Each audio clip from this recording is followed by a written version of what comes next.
Hello everyone. आजभोलि हरेक 5 जना बेरोजगार युवालाई खोज्ने हो भने 3 जनाले ल्याङ्ग्वेज पढ्दै हुन्छ, त्यो पनि कोरियन। र त्यो 3 जनामा म पनि पढ्छु।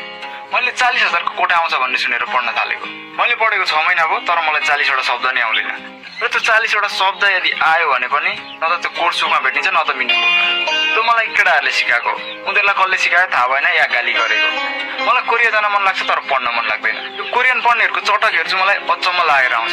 पढ्न थालेको 3 महिना हुँदैछ, बल्ल 19 वटा क ख अनि 21 वटा अ आ जानी रहेछ। टिकटक अनि फेसबुकमा नाम लेखिरहेछ लमेस बी फन कता बजाए खतपच हुन्छ। त्यति नै थाहा भयो, तिनीहरूलाई अरू केही थाहा छैन। मलाई पनि थाहा छैन।